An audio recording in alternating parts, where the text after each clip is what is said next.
Alright, let me talk to you. In this video, you will be able to watch my journey through the first 100, well, actually it's 112 days, but anyway, of Stardew Valley, but with loot boxes. This video consists of the first 4 episodes of the Stardew Valley, but with loot boxes series.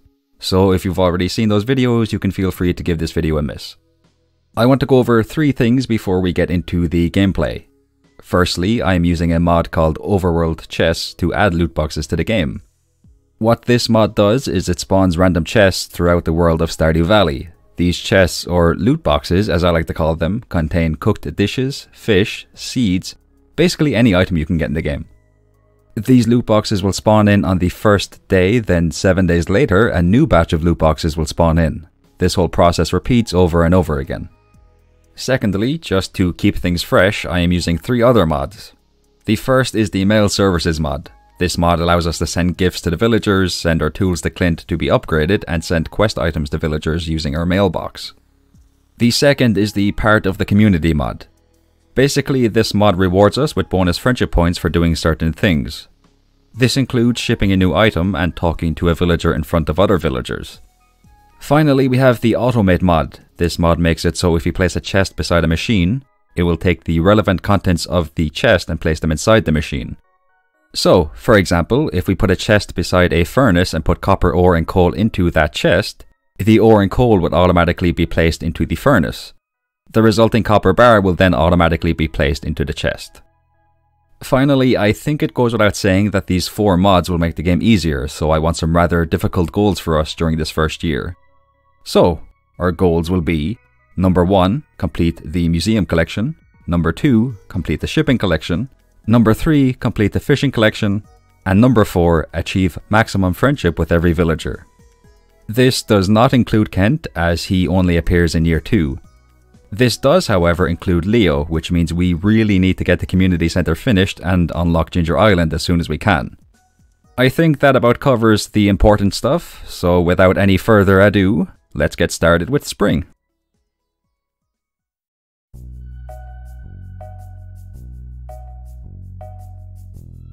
Alright, day 1 of our adventure. I begin by clearing out some space on the farm, planting my parsnip seeds and making a chest. The usual stuff, basically. But now things get exciting because it's time to open our first loot box. We get cranberries, 2 summer seeds and a weapon we can use in the mines. Not a bad start at all. In our second loot box we get an artifact, pickles, a horseradish and amaranth seeds. I donate the artifact to the museum and receive 250 gold as a reward. Something I want to do as soon as I can is buy the backpack upgrade. Otherwise I'm going to have to throw some items into the trash can. Or go back to the farm and put my items into a chest, which is going to take quite a bit of time. I donate another artifact and continue opening up the loot boxes in the main town area. We're mainly getting seeds and artifacts. We do get a lightning rod and the blackberry cobbler dish, which is really nice. I introduce myself to some of the villagers before heading back to the farm and emptying my inventory into a chest. I head to the beach where I find another loot box. I almost forgot about the beach, so I'm glad I went there because I got an artifact from that loot box. Next it's time to visit the forest. I assume this is going to be the area where we find the most amount of loot boxes because of how big and open the area is. While this is very good, it does also mean that we're going to have to make multiple trips to the farm to empty our inventory in between opening all of these loot boxes. I have to say, finding a loot box makes me feel an unparalleled level of excitement. Like, I can't even describe how fun it is opening these up and seeing what's inside. And the fact that each chest gives us a bit of gold is a really nice bonus too. We're also getting quite a few items we need for the community center. Hopefully this will lead to us completing the community center around the beginning of fall if we're lucky. One thing that could potentially have a negative impact on us in the future though is the amount of time I spend looking for these loot boxes, collecting the items, emptying my inventory, yada yada yada. It's not too bad right now because there aren't many other things we can do this early in the game. But when the second week of spring begins, it might result in us having less time to go fishing or go to the mines or things like that. But anyway, I would say that was a very successful first day. I'm happy with how that went. Day 2 begins with a letter from Lewis. He tells us about the town's mail service. This is basically a way of introducing the mail service mod to the game. So now we can use our mailbox to send gifts to the villagers, complete quests, and ask Clint to upgrade our tools. Also, a little theory I have about the loot boxes. There are areas that we can't reach yet where loot boxes can spawn in. So I'm assuming that if we don't open these on the day they all spawn in, or if we miss any other loot boxes, they will spawn in different locations the following day. And maybe that will repeat until we found every loot box that appeared on the first day. We receive a void salmon and 3 artifacts from the first loot box we open. That is a lovely start. A green bean seed and another artifact are collected from the second loot box. Yeah, I think my theory about the loot boxes respawning if we don't find them is correct, because there's more loot boxes in the town centre now. Marnie would like us to give her a bream. That should be a really easy quest to complete. I head into Piers and buy the backpack upgrade. This is an absolute game changer. Okay, no, it isn't actually a game changer. But it does mean we won't have to go back to the farm and empty your inventory as much, which is nice. I introduce myself to more villagers, taking advantage of the part of the community mod. I donate my artifacts to the museum, then I visit Willy and receive the fishing rod. Like I said yesterday though, we are in a bit of a predicament now because we have to choose between continuing to search for loot boxes or using the rest of the day to fish. I decided to continue opening loot boxes and I am so glad I did because I found an ancient seed. This is a really good find.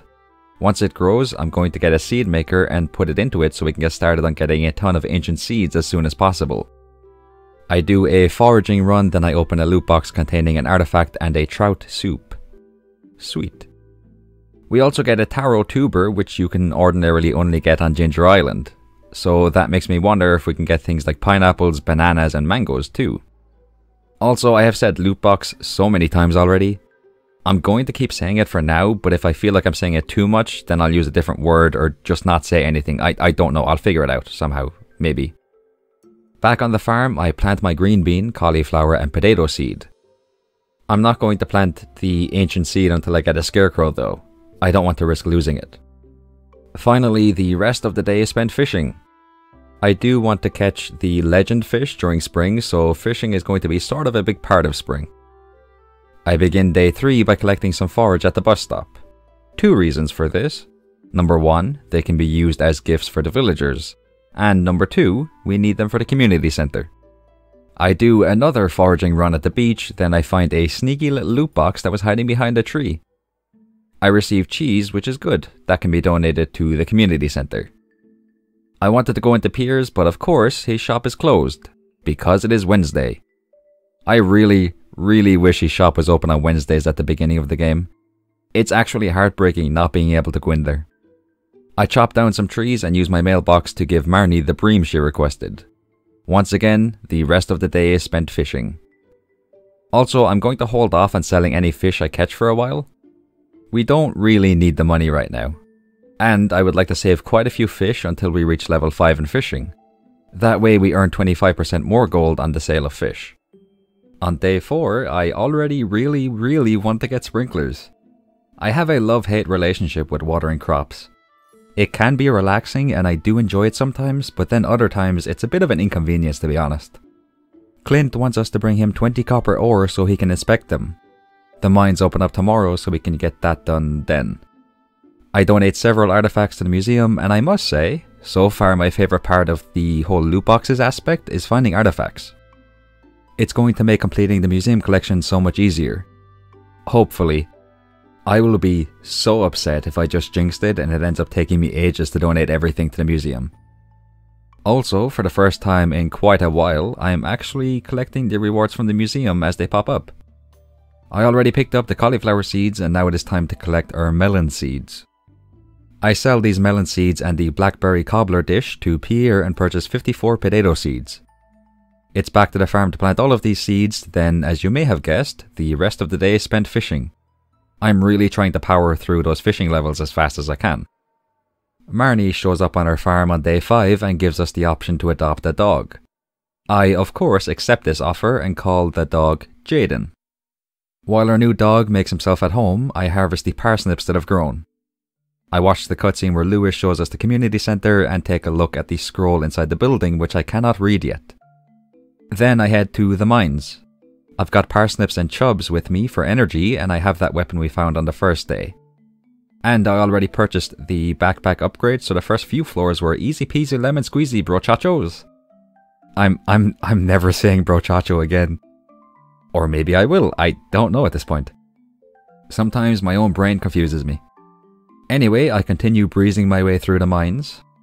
I've also been making sure to return to the surface and put copper ore and coal into the chest beside the furnace. Because we are using the automate mod, the furnace will automatically smelt these ores and place copper bars into the chest. Floor 22 ends up being a monster only floor. Normally these are absolutely vile at the start of the game, but our weapon makes easy work of all of the enemies. I make it down to floor 25 before I decide to leave the mines. I do have some bad news to end the day with, unfortunately though. We cannot use the mailbox to complete Clint's quest. We actually have to show him the copper ore in person. So we failed that quest, basically. We didn't get it done on time, we can't do it. I chop down some trees before I go to sleep. I can already tell we're going to be making a lot of chests for the items we find, so getting wood is very important right now. I visit the wizard on day 6 and learn how to read the scroll that was in the community center. Sweet. Now we can start donating items. And boy oh boy do we have a lot of items to donate.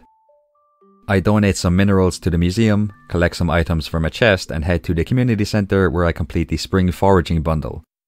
I receive 30 spring seeds as a reward. I donate the rest of the items in my inventory to the various bundles, head home and collect more items and plant my spring seeds. Then it's back to the community center. It feels so good being able to donate this many items this early in the game. I'm actually really excited to see how soon we can get the community center finished thanks to our loot boxes. More fishing is on the horizon as I continue trying to speedrun my way to fishing level 9. Thankfully I do reach level 5 in fishing by the end of the day, so I throw some of my fish and other items into the shipping bin to earn some gold. I send my pickaxe and 5 copper bars to Clint on day 7 using the mailbox so he can upgrade it. Just to be clear, I still have to pay the 2000 gold to have it upgraded. Also, I have some absolutely horrendous news. I have to water every single seed I have planted. But it's okay. This is still relaxing. Sort of. Okay, no, I'm lying. I'm struggling a lot. I'm actually in tremendous emotional pain. Anyway, I take a look at the traveling cart and I don't buy anything, so that would have been a waste of time. But, you know, they say greatness is a journey, not a destination. I don't know what I'm talking about. Let's move on. The beautiful thing about the mailbox is it tells us if someone's birthday is today. So I send a parsnip to Lewis as a birthday gift. I also decide to take a risk and plant my ancient seed. I'll be honest, I am relying entirely on luck to protect that ancient seed until I make a scarecrow, so hopefully everything ends up being okay. I donate 2 items to the museum, then it's another day, another fishing session. I won't lie, I was already getting bored of fishing by this point, but I persevered. I can be extremely dedicated when I want to be, and this is one of those situations in which I give all of me. Yeah, basically I spent the whole day fishing. Day 8 is a rainy day, which is very good for us. It means we don't have to spend the morning watering our crops. I send Sam a Georgia Cola in the mail. I'm going to use the mailbox as often as I can because I would love it if I could reach maximum friendship with every villager before the end of winter. I also give George a leek in person instead of using the mailbox. See? I'm not completely relying on that mod. I'm just relying on it quite a bit. I spend all of my gold on more potato seeds, find the lost book, which always makes me feel just so incredibly happy, and plant the potato seeds. I think you all know the drill by now. We still haven't gotten our pickaxe back, so I spend the rest of the day fishing. But the good news is, this gave us the chance to catch some catfish, which are worth around 250 gold after we reach level 5 in fishing. Clint sends us our copper pickaxe on day 9. Perfect, now we can finally resume our adventures in the mines. I send George a leak and then I realize there's water dripping out of my mailbox. I guess my mailbox is leaking. Do you get it? Like leaking? Because there's a leak inside it, like the forage. Some absolutely marvelous news as the loot boxes have spawned in again. I get a duck egg in the first one. Nice. I pick up a deluxe scarecrow in the second one. That is even nicer. Now our ancient seed will be safe. Normally you have to collect every rare crow in the game to unlock the deluxe scarecrow crafting recipe, so this was a really nice find. Something unfortunate did happen though. There is a chest in Marnie's ranch that we cannot get to. That is actually heartbreaking. For the most part, we continue finding forage items, crops and artifacts in the loot boxes, which I can't really complain about. We can donate the artifacts to the museum and the crops and forage items to the community center, so this is really helping us out. One thing I am sort of nervous about is when we complete the community center and the museum, those items won't be of much use to us. But at the same time, they could still be used as gifts, so it might not be too big a deal. We'll see what happens.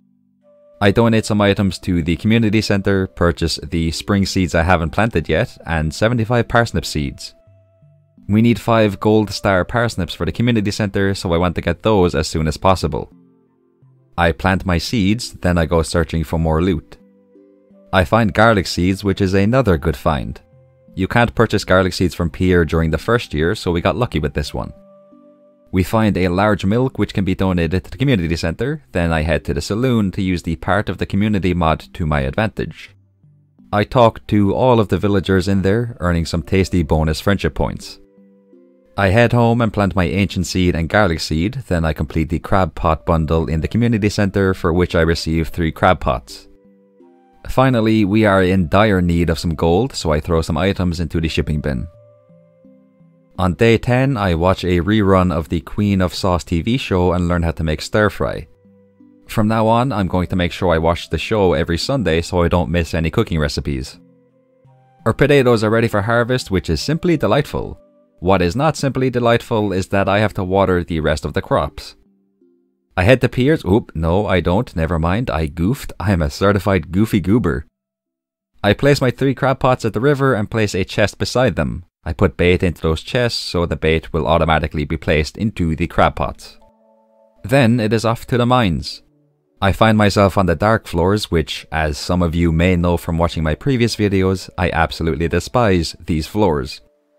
Luckily I have a glow ring equipped, so it's not too bad. But going through these floors without a source of light is like fighting a dragon with a plastic fork. It's just not a good time. I eventually make my way to floor 41, where I call it a day. I am straight up not having a good time on day 11 as I water all of my seeds.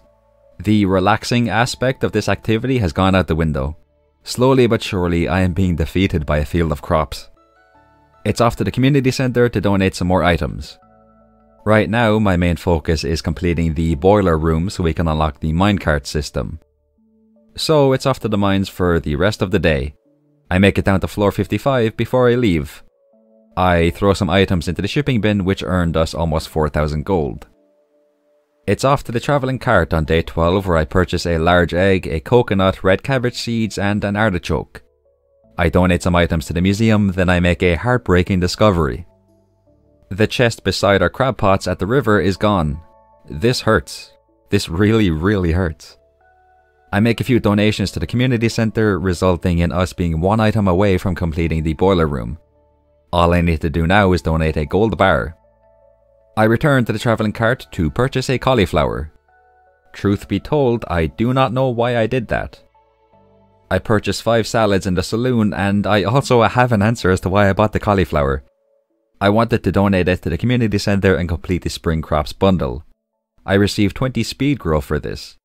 My plan is to use this speed grow on the strawberry seeds I'll buy in a couple of days so they grow quicker. Also, it is finally time to make some sprinklers. We can only make basic sprinklers at this point, but it's something at least. Because it is raining, I decide to spend the rest of the day fishing. Mainly for catfish because I want to get a bit more gold, but also to work on our fishing level. Our parsnips are ready for harvest on day 13. I also collect some unmilled rice that has grown. I place the sprinklers I crafted, then it's off to the town square for the egg festival. I purchase 33 strawberry seeds and use this as an opportunity to introduce myself to the remaining villagers. Now that we have talked to them all of their names are unlocked in the mail system so we can send everybody gifts. Next, it is time for the egg hunt.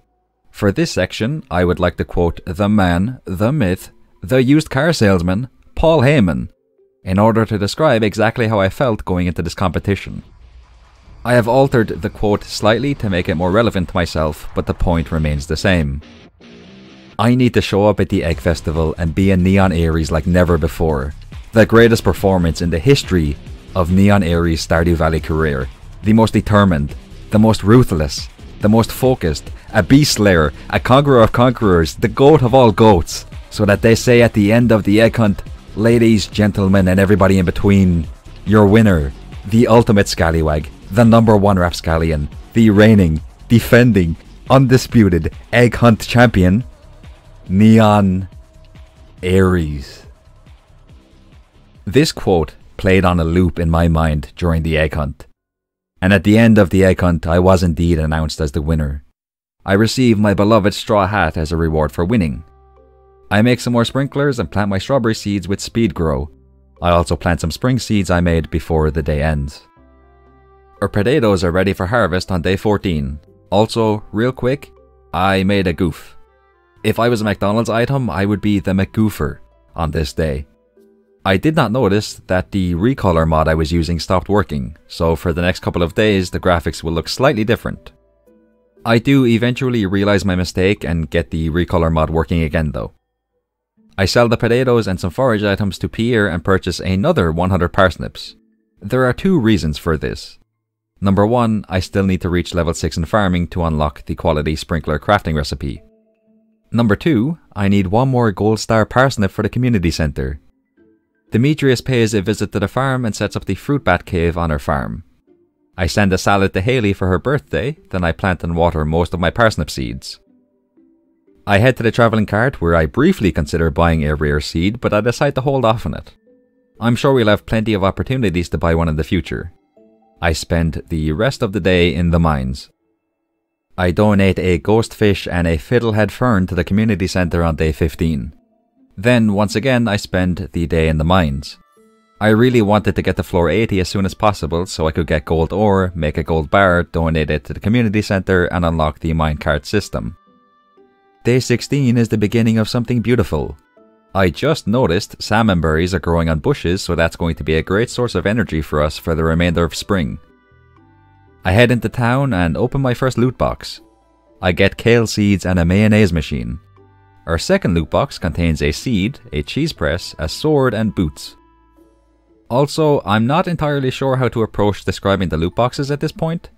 Part of me wants to list every item I get, another part of me wants to only mention the rare items or anything cool we find, and another part of me wants to play footage of me opening each loot box while I ramble about something basically. If any of you have any ideas on which one I should do, or if you have an idea of your own, I would really appreciate the feedback on this. Also, it happened again. A loot box appeared in the ravine, so I can't get to it. That was very upsetting. Back on the farm, I empty my inventory into a chest and open another loot box. It contains a mineral which I can donate to the museum and a sunflower which I can donate to the community center. Marvelous. I make my way through the forest, collecting salmon berries and opening loot boxes. I also pick up Robin's lost axe while I'm there. It's back to watering a field full of crops on day 17. This will all be worth it when I unlock the crafting recipe for quality sprinklers. I used the mailbox to have Clint upgrade my pickaxe, then I spent some time sending gifts to the villagers. I purchase 5 coffees in the saloon, then I finally donate a gold bar to the community center. With that, the boiler room has been completed. 1 room down, 5 rooms left to go. I spend the rest of the day fishing. I've caught almost every fish that is exclusive to spring, I just needed to catch a couple more at the beach. So now at this point, the only spring fish we need to catch is the legend. Day 18 is parsnip harvest day, which I am really excited about. I send a gold star parsnip to Pam for her birthday and sell almost all of them to Pierre. But I do make sure I keep 5 gold star parsnips for the community center. I purchase 5 blue jazz, kale and tulip seeds along with 111 potato seeds. I donate the parsnips and, as is becoming tradition, I spend the rest of the day fishing. Clinty Winty sends us her pickaxe on day 19. I plant and water all of the seeds I bought yesterday, which I'm very happy about, but it also wiped out our energy. So instead of heading to the mines, I decide to go fishing again. I am So very glad I learned to love fishing again during my last playthrough, or I would be so upset right now. Day 20 is a rainy day, which I am extremely grateful for. I harvest some strawberries and spring forage, then it's back to the mines after a 2-day hiatus. Just like before, I'm going all in on the mines. I have never, ever been this focused on getting through the floors as fast as I possibly can. We're already down to floor 90, although that is in large part thanks to the items we've been getting from the loot boxes. But still, I am really happy we're this close to reaching the final floor of the mines. Some more strawberries and spring forage are ready for harvest on day 21. Just in case anybody is curious, I only had 20 speed grow, so 20 strawberries grew faster than the rest. Hence there being a strawberry harvest both yesterday and today. I make a few donations to the museum, then it's off to the mines again. I also decided to sell quite a big portion of the fish I've been saving, as well as a few other items. This added a tasty bit of gold to our bank account. On day 22, I finally make quality sprinklers. It felt so good placing these on the farm. The layout isn't perfect, but I can fix that in summer. So from now on, we should have quite a bit more free time in the mornings. I send a cauliflower to Jody in the mail to complete her quest, then I continue my quest to fill up the museum. In what ended up being an absolutely massive mistake, I buy around 150 potato seeds and pears. Why was this a massive mistake? Potatoes take 6 days to grow. It is currently the 22nd day of spring. There are 28 days in each season. In order for these potatoes to be ready before the end of spring, I would have to plant and water all of them before the end of today. Keyword, water. Did I end up watering them all? No. No, I did not. Out of the 100-ish potato seeds I planted, I did not water a single one. This is without a doubt my single biggest goof so far. I felt like a massive dum-dum. On day 23, I take a moment to water like 12 crops. I gotta say, I was feeling really good at this point.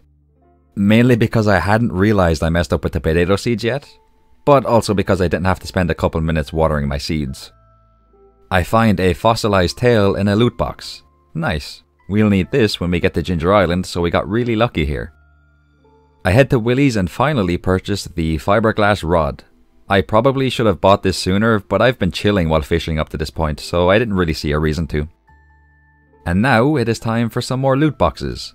I'm mainly picking up artifacts, fish and seeds here, which honestly I'm good with. It's always nice getting seeds we can plant in the coming seasons, we can sell the fish for money, and artifacts are always a great find. I get a mummified frog, which is another item we can use when we get to Ginger Island. Rather than going to the mines, I'm going to continue focusing on getting to fishing level 9 for a while. We have a strawberry harvest on day 24. Then I spend the entire day fishing. I also sold a ton of items, including almost all of our fish. Our financial situation has just improved tenfold. Wait, no, it's not actually tenfold, is it? No, because it's not 10 times as much as it... Is it? Wait, how much did I have? Wait, we have a lot more money now is what I'm trying to get at. Day 25. We are approaching the end of spring now, and I'm feeling pretty happy with how we've been doing. Aside from the potato seeds blunder, I think we've made some decent progress in our first season. Also, I did some more fishing. Can I just point out actually that if it doesn't rain before the end of spring, then all of this fishing was basically for nothing. You see, that will mean we won't be able to catch the legend fish. I'm going to be optimistic here though. I really, really do hope it rains soon. I harvest some potatoes on day 26. This was a very bittersweet moment. By this point, I had realized the other 100 or so potato seeds won't be ready on time. So while I was grateful for this harvest, it was very upsetting knowing that this would be our final potato harvest for spring. I go all in on the mines today. I begin on floor 105, making it to floor 113 at around 6:30 PM. With only 7 floors remaining, I push forward, reaching floor 118 at 12:30 AM. I collect a diamond and immediately go down a ladder. I was getting really nervous at this point, so I made 3 cherry bombs and threw them on the ground. The ladder was revealed and I went down it as fast as I could, finally making it to floor 120. I received the skull key as a reward. Sweet. I say sweet a lot, actually, now that I think about it. I've said it so many times already, I think. Anyway, we have managed to make it all the way through the mines before the end of spring. Not bad. Not bad at all. The good news keeps on coming as we receive almost 13,000 gold for the potatoes we shipped. I decide to spend day 27 clearing out some more space on the farm. I mainly focus on chopping down trees because I really need wood. Day 28, the final day of spring. I send my axe to Clint through the mail. I gotta say, the mail services mod is so handy. It's going to be slightly difficult going back to not using that mod when this playthrough is over. I purchase a radish and a rare seed from the travelling cart, then I spend the rest of the day fishing in the forest. Unfortunately, it still isn't raining, so the probability of us being able to catch the legend before the end of the year has just dropped significantly. But there's still a chance. If we can get our hands on magic bait, we can use it to catch the fish at any time. There's two ways we can get magic bait. The first requires us to make it to Ginger Island, collect 100 golden walnuts, unlock the walnut room, complete a quest for Mr. Key, and use the key gems we get as a reward to purchase magic bait. That is going to take a lot of effort. I don't know if I have that in me. The other way is to get magic bait in a loot box. This would be so much easier, but we're basically relying on getting lucky, so I don't know how realistic this method is. But anyway, that is the end of spring. I'm really enjoying the whole loot box aspect so far, and I'm excited to see what we get in future seasons. So, I will see you all in summer.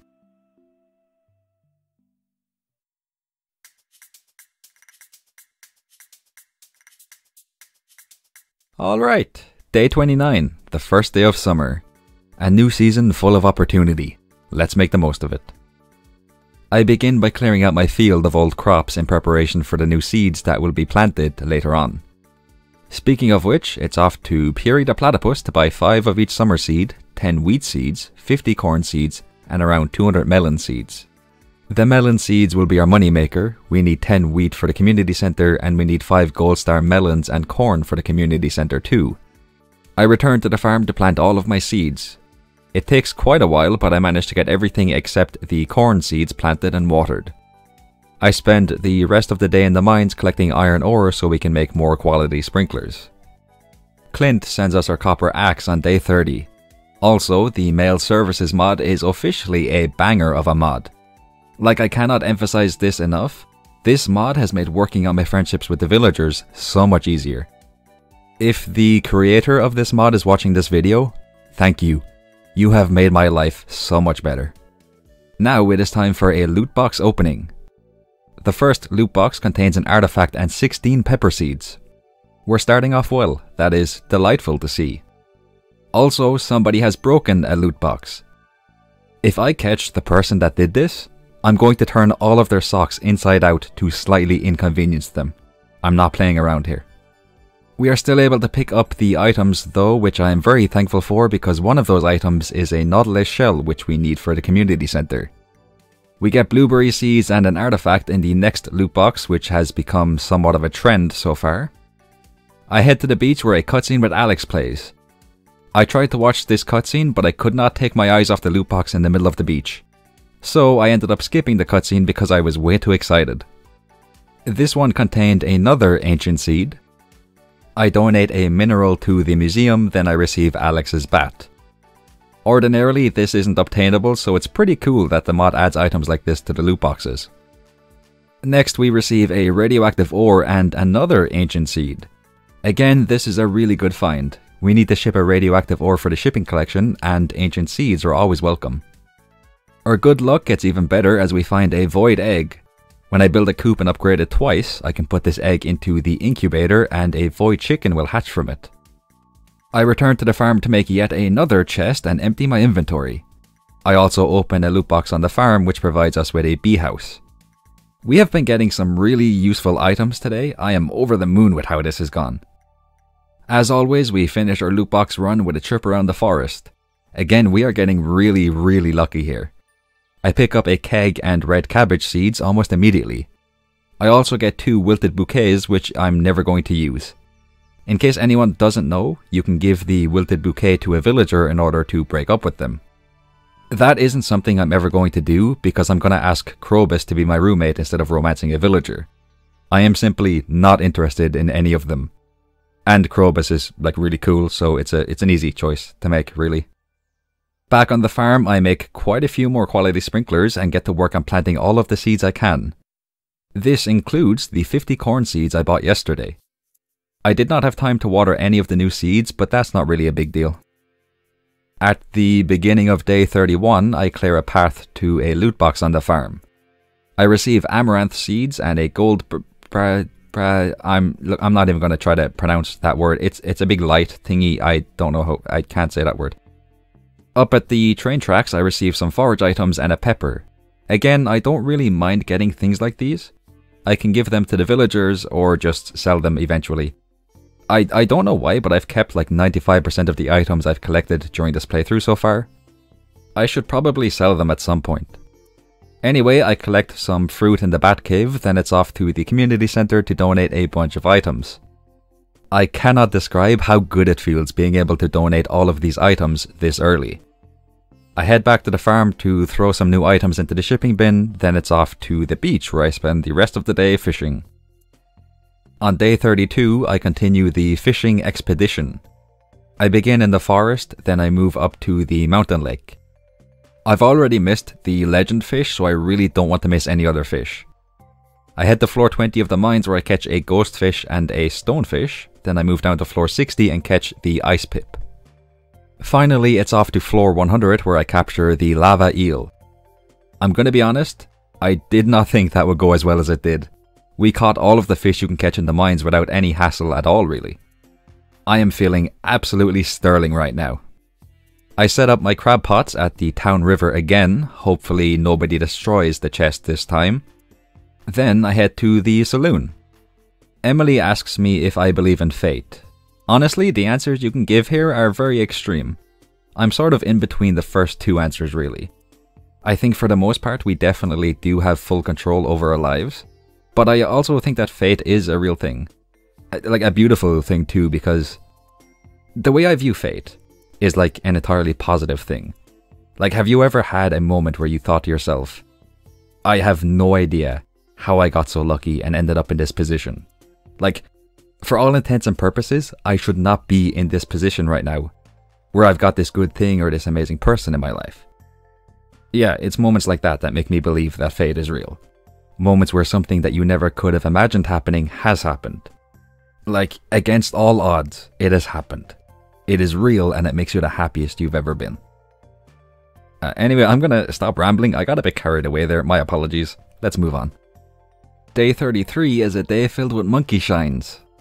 I had no idea that was a word until someone in the comment section mentioned it. Shout out to that person because that is a phenomenal word. I love it so much already. I begin by harvesting some wheat, which also provides us with hay.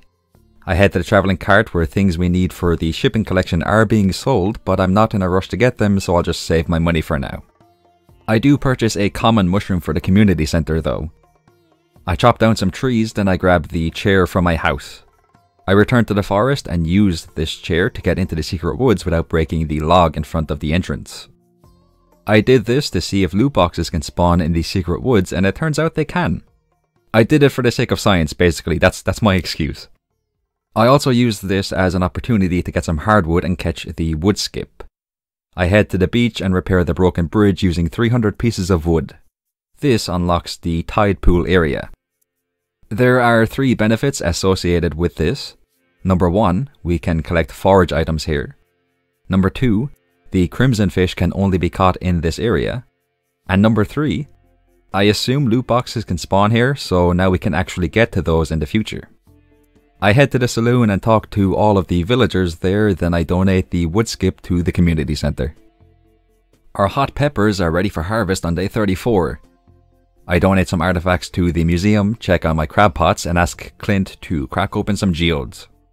I donate several items to the museum, receive 9 pumpkin seeds as a reward, and head to Willie's shop where I don't buy anything because he is not there. That is disappointing.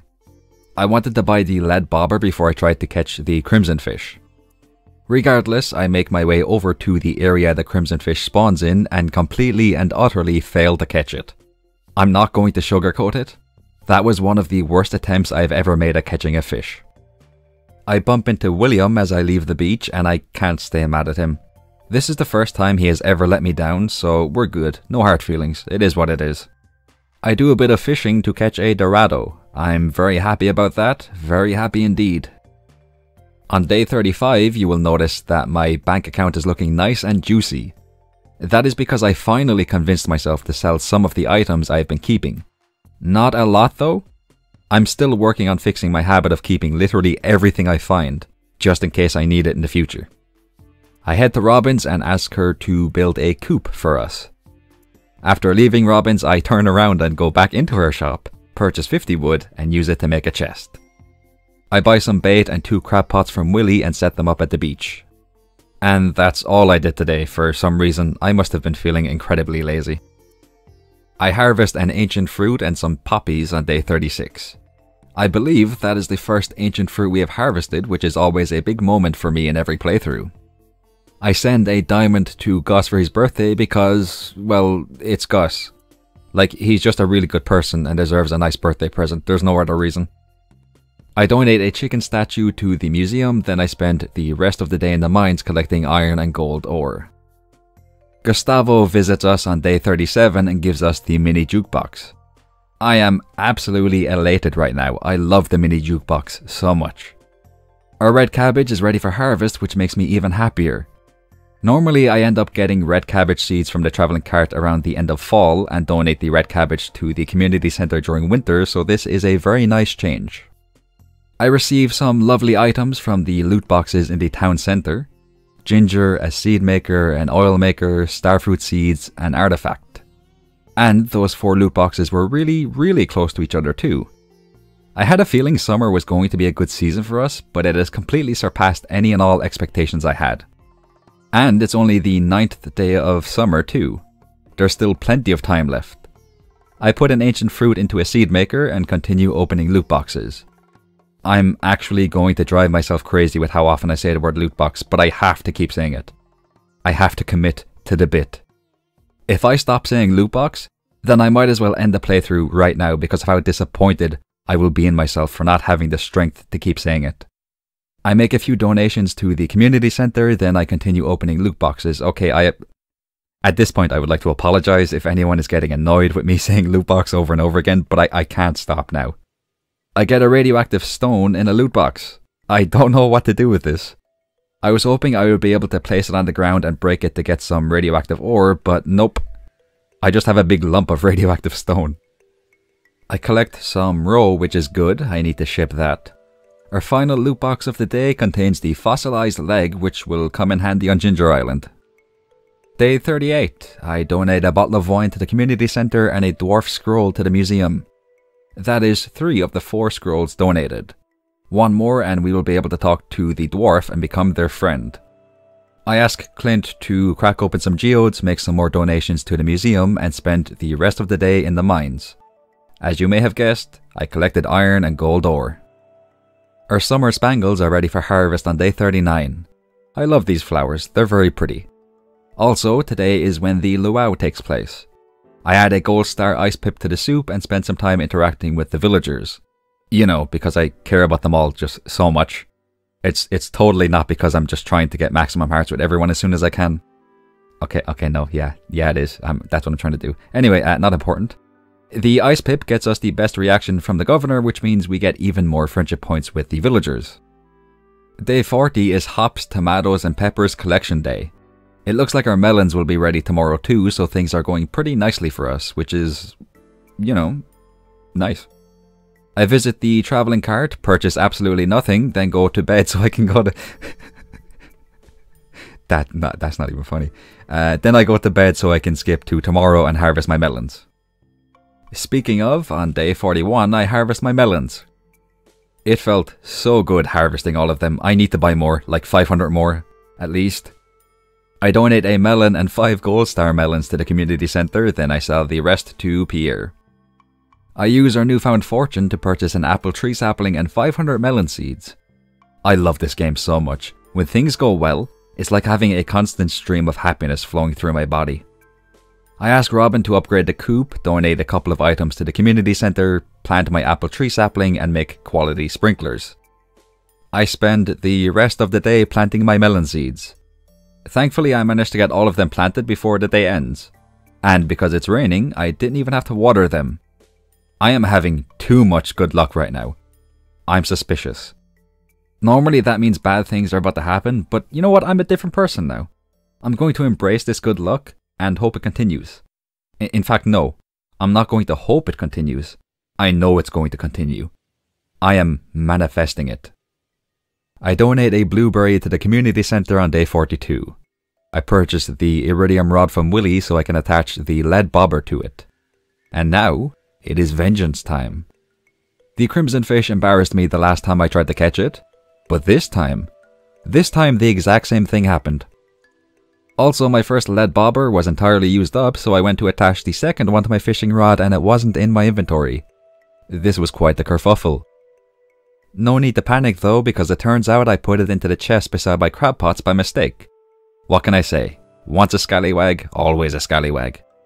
I buy another lead bobber just to be safe and prepare for battle once more.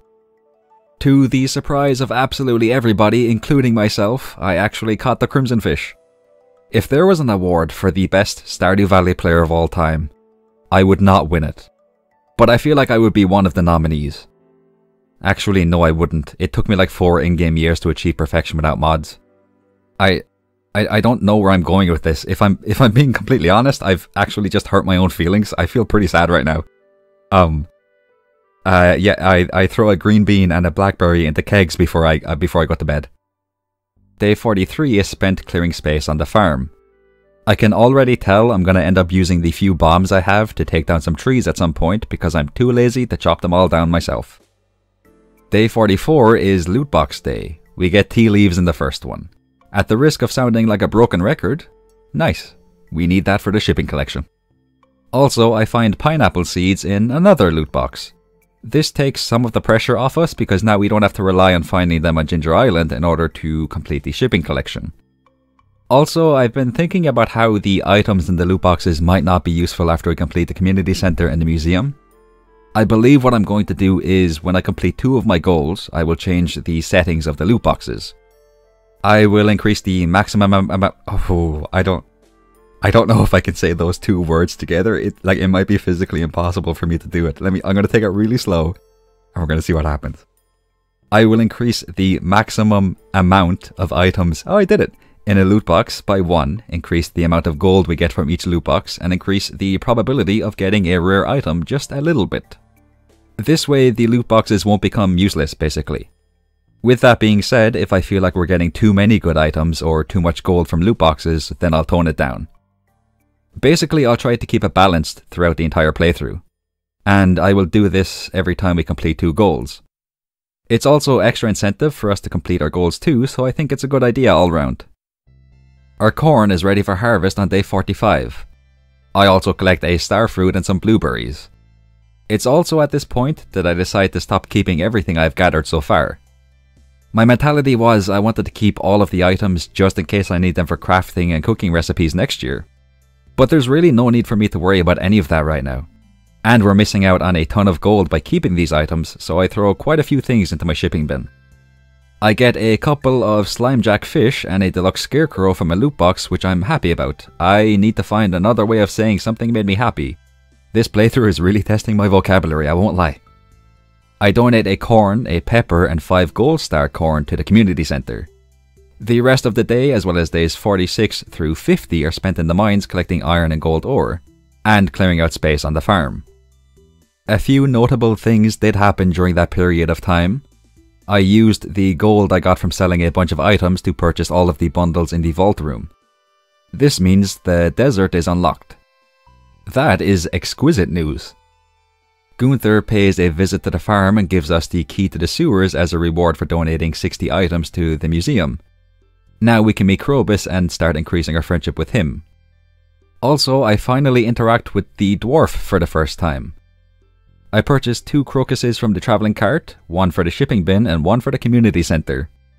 Finally, it is time to purchase some animals for our farm. Please welcome Gil Thunder and Hawk the chickens, and Spawn the duck. I also ask Robin to build a barn for us.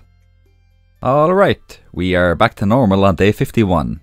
More importantly, it is loot box time.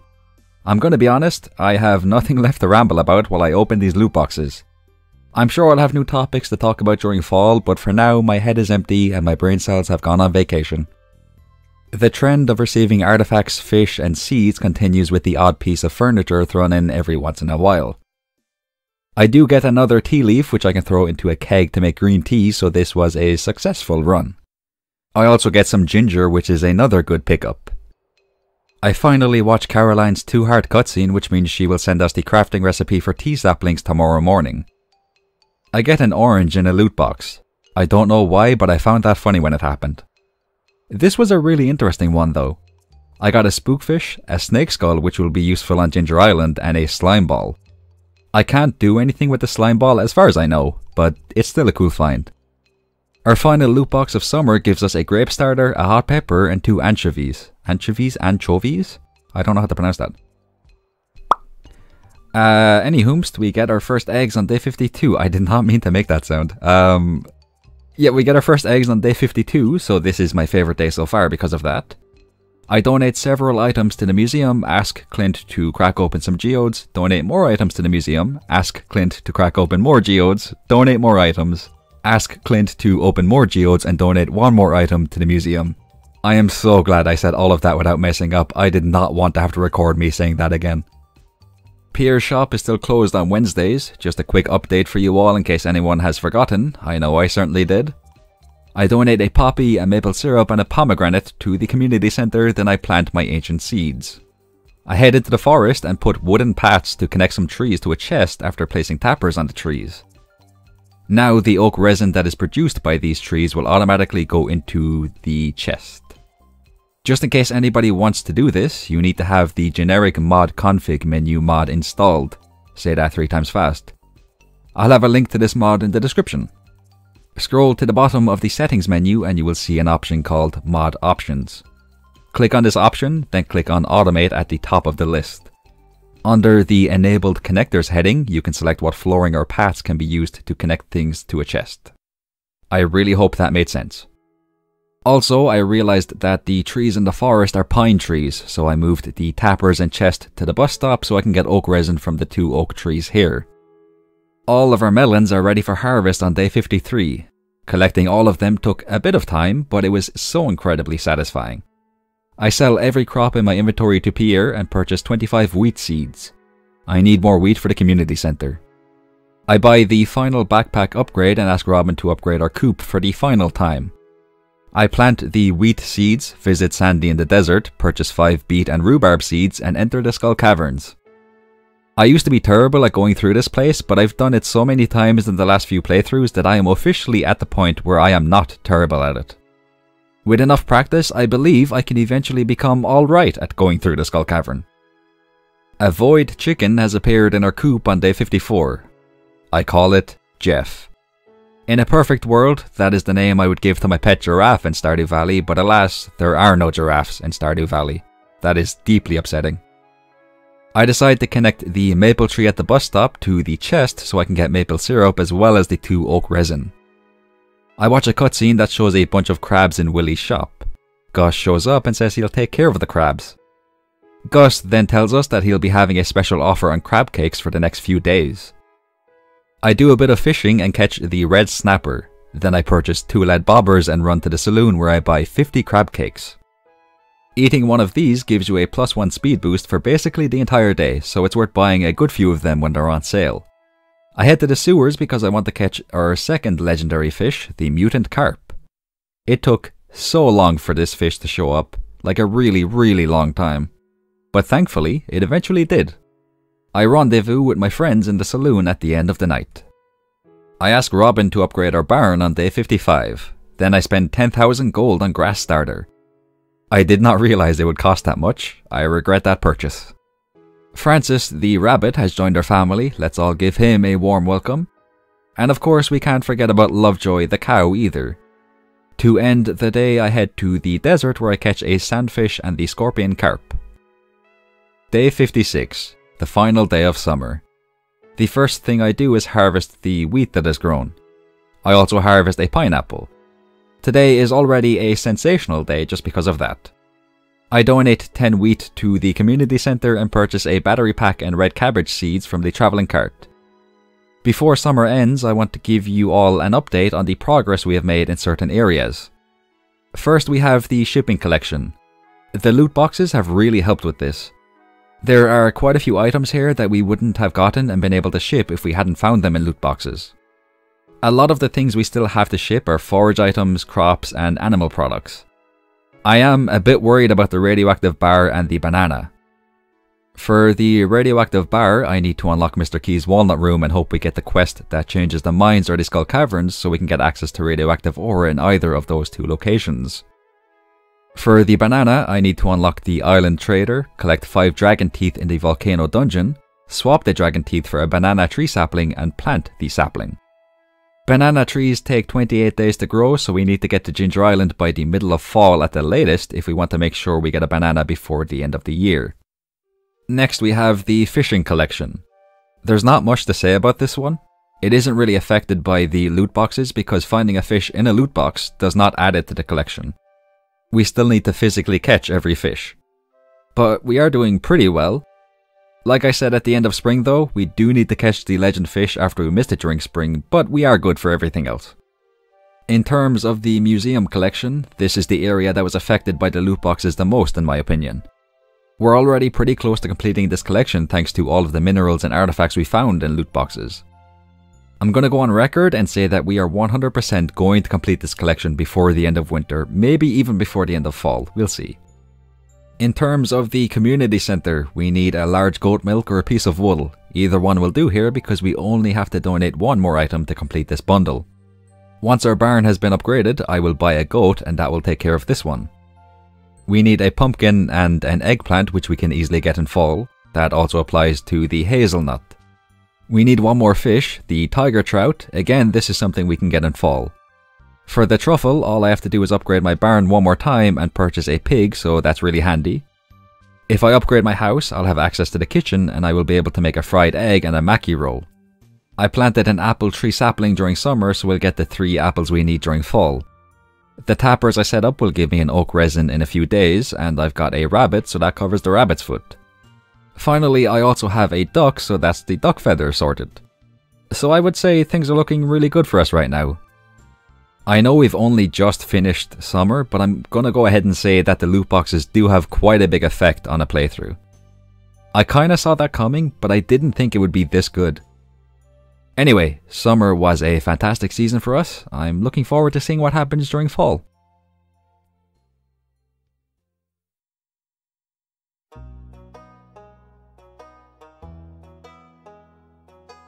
Day 57, the first day of fall. We begin with a little corn harvest, which is a nice way to start the new season. I pick up some eggs in the coop, one of which is a void egg. I toss this void egg into the mayonnaise machine to make void mayonnaise, then I plant some ancient seeds. I head to Piers and purchase 5 of each fall seed and 687 pumpkin seeds. I do a bit of fishing at the river and catch the tiger trout. Then I move up to the area behind Joja Mart for some more fishing. A legendary fish called the angler appears in this location. This is probably the easiest legendary fish to catch, so that's very nice for us. I return to Pier and sell my corn, then I spend the rest of the day planting the seeds I bought. It took the entire day, but I got almost everything planted. I didn't get everything watered, but just like last season, that's not a big deal. I plant the remaining seeds on the morning of day 58. It's raining too, which means I don't have to water these ones. I open my first loot box and receive a mineral and a furnace. You know what? I will gratefully accept that furnace. The wizard would like some ectoplasm, so we will get that for him in the near future. The next 4 items we receive from loot boxes are a moral, an oyster, a yam seed, and a ruby. Next, I get a suit of armor and a sandfish. I have so many decorations, I really need to start using them. We pick up a radioactive ore, sweet. A stone owl and some boots are added to our inventory, followed by a duck mayonnaise. I pick up a hazelnut for the community centre and donate that and the tiger trout. Every fishing bundle has now been completed. Also, the crafts room has been completed. I catch a walleye at the river, then I take a walk through the forest where the remaining loot boxes provide us with fish, a blue jazz, a winter root, and a coral. Finally, I catch a midnight carp before the day ends. I collect an oak resin on day 59, then I donate some items to the museum, and I donate the oak resin to the community center. Also, I accidentally skipped the cutscene where Willy gives us the copper pan, so I'm going to reenact that scene. Alright Willy, how are you getting on? Not too bad yourself. I'm feeling good, thank you. How are you? Sure, I can't complain. Anyway, listen, here is a copper pan. Oh, yeah, cheers mate, sound. No bother man, you can use you can use that to collect some treasure from water sources. Oh, sweet, thank you so much. Alright, go away now, stop talking to me. Good luck, go on away now. Go on away, go on, good luck now, go on away. I head into the mines where I get an ectoplasm almost immediately. That took a lot less time than I thought it would. I'll bring it to the wizard and that will be his special order completed. I do a bit of fishing at the beach to catch some more fall fish. The wizard sends us the crafting recipe for the mini obelisk on day 60 as a reward for completing his special order. Also, Linus sends us a Mackie roll. This is actually really good timing. I can bring this to the community center. I do want to point out though that Linus said, and I quote, "The mountain lake has been kind to me lately. I would like to share my good fortune with you." Did he find this Mackie roll in the lake? I mean, if so, if he actually did that, he is the single greatest forager that has ever lived. I donate the Mackie roll, then I buy a new goat for our farm. I call them Mellow. Then I went to sleep. Yeah, it was one of those lazy days again. Alright, day 61. We begin with a corn harvest. The bok choys are also ready. I take a look at the travelling cart hoping to find a truffle, but it's not being sold, which is a little upsetting to be honest with you. I sell my corn to Pierre, then I ask Clint to crack open our geodes. We're now at the point where it'll be more beneficial for us to trade our Omni geodes for artifact troves in the desert and crack them open instead. So I'm going to try to get a solid 15 to 20 artifact troves during the next couple of weeks. Some more fishing is on the agenda as I catch a sea cucumber. I give Elliot a crab cake for his birthday, then I throw the items I've collected today into the shipping bin. As well as this, I throw some other items into the shipping bin too. Quite a few items actually. I pick up a piece of wool in the coop and deliver it to the community center. I pick up a duck feather on day 62. I also arrive at Robin's way too early, so I just kinda stand outside awkwardly and just wait for her shop to open. I must admit, my time management skills are astronomically poor. I finally enter her shop and watch a cutscene in which Robin gives us the crafting recipes for the flute block and the drum block. I also ask her to upgrade our barn. As soon as it's finished, I'm going to buy a pig because we really need to get a truffle as soon as we can for the community center. I donate a duck feather, purchase a pail from Marnie, and milk my cow. I'm going to be honest here, I was really excited for our next round of loot boxes, so the rest of today, as well as days 63 and 64, were spent clearing out the farm and doing basically nothing else. On day 65, I pick up all of the items that I've accumulated in the coop.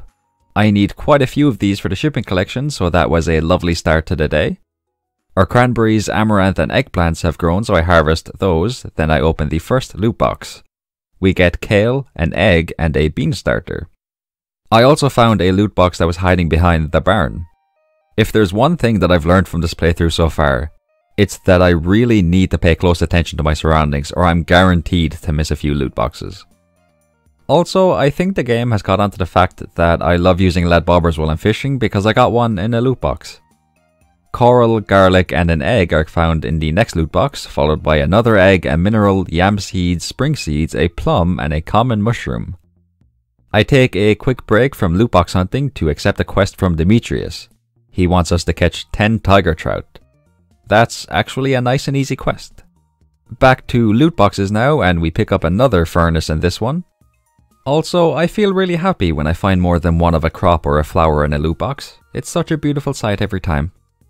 I pick up Hyper Speed Grow, which is an item you can normally only get in the later stages of the game, so that is stupendous.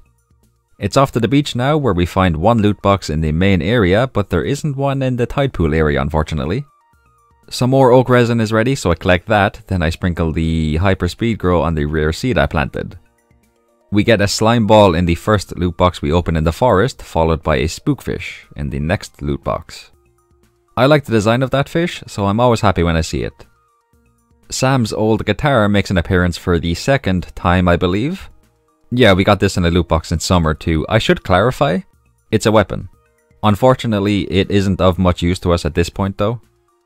I do a lap around the forest to find the remaining loot boxes, and I must say, I love this routine.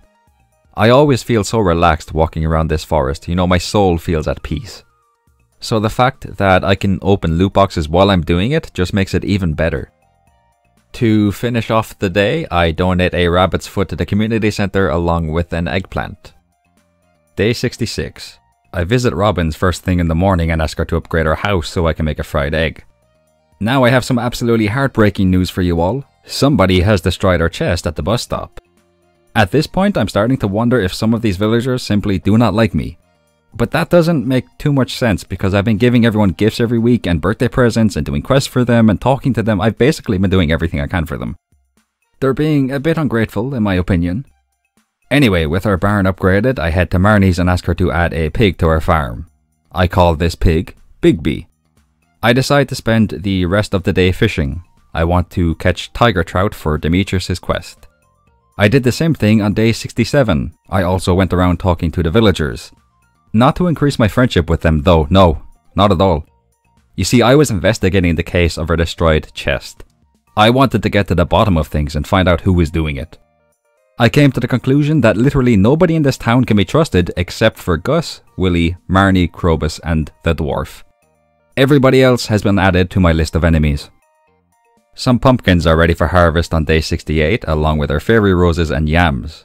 I purchase a rare crow and a beet at the travelling cart, sell most of my crops to Pierre, buy back some gold star pumpkins for Krobus and donate a pumpkin to the community centre. The pantry room has been fully completed, which means we have unlocked the greenhouse. That's good, in fact I would say it is very good. But I am getting really nervous about the truffle. I need to complete the community centre and unlock Ginger Island before the end of fall if I want to have a chance of getting a banana and completing the shipping collection. So we might be in a little bit of trouble depending on how long it takes us to get this truffle. I send my pickaxe to Clint so he can upgrade it, and that's it for today.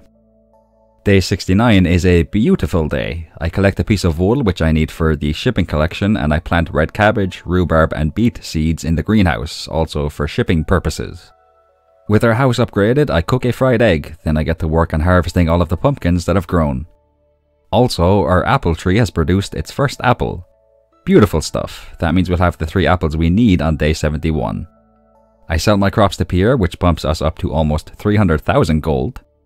I purchase a full stack of pumpkin seeds, donate the fried egg, ask Robin to build a pond on the farm, and begin planting all of the pumpkin seeds I bought. Unsurprisingly, I do not get all of them planted before the day ends. Clint sends us our pickaxe on day 70. I plant the rest of the pumpkin seeds, then I send my axe to Clint so he can upgrade that too. After all of the gold I've given to Clint, I really hope he doesn't do something to ruin our day in this playthrough. He does it every time though, so my hopes are not high. I head to the Adventurers Guild where I sell my obsidian edge sword and purchase the lava katana. I also purchase 250 explosive ammo which I can use with my slingshot to get through the Skull Caverns quicker in the future.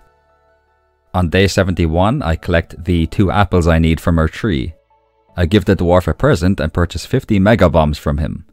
I ask Robin to build a second pond on our farm, throw a sturgeon into the first pond, and head to the Skull Caverns. I'm mainly focusing on collecting Omni Geodes here. If I get something like a prismatic shard or a good bit of iridium ore, then I won't complain, obviously. But Omni Geodes are our main priority right now. Clinty Winty sends us our axe on day 72. More importantly though, it's everyone's favourite time of the week. It is loot box time. We get a gold bar, nice, that's a good start, followed by a baked fish. In an unfortunate turn of events though, we cannot open any more loot boxes today because it's time for the Stardew Valley Fair. I set up my Grange display and I think it looks pretty decent. We come in first place and receive a delicious 1000 star tokens. I make sure to collect my items from the Grange display, then I bet 999 tokens on green. I spin the wheel and it actually lands on green. I am shocked, honestly. I know the wheel is like rigged to land on green more than orange, but I've always had terrible luck with this wheel. Case in point, right now I bet 800 tokens on green and it lands on orange. That is unfortunate. Instead of continuing to lose my tokens on the wheel, I play the slingshot game over and over again until I reach around 2,500 tokens. Then again, then one more time. Finally, I use my tokens to buy a rare crow and a star drop. With the Stardew Valley Fair over and done with, I donate 3 apples to the community centre before going to sleep. Now all I need is a truffle. Evelyn drops by the farm on day 73 and gives us the garden pot. I would like to add Evelyn to the list of villagers that I actually trust. She should have been there from the beginning, that's my bad. That one's on me. Next, it's time to resume our loot box collecting adventure. Our first one gives us a void egg and 2 normal eggs. I really do wish we got this at the start of the playthrough, they would have come in handy then. But I can still sell these now, so it's all good. Our second loot box contains an artifact and 3 different seeds, followed by a mineral and a loom at the beach. We don't have a loom actually, now that I think about it, so that's a useful item for us. I accept Willie's special order to collect 100 pieces of bug meat, then I get some spaghetti in a loot box. Something really cool happened next. I found a golden walnut in a loot box. This is extremely interesting. I really wasn't expecting to find this in that loot box. It makes me wonder if we can get key gems in loot boxes too.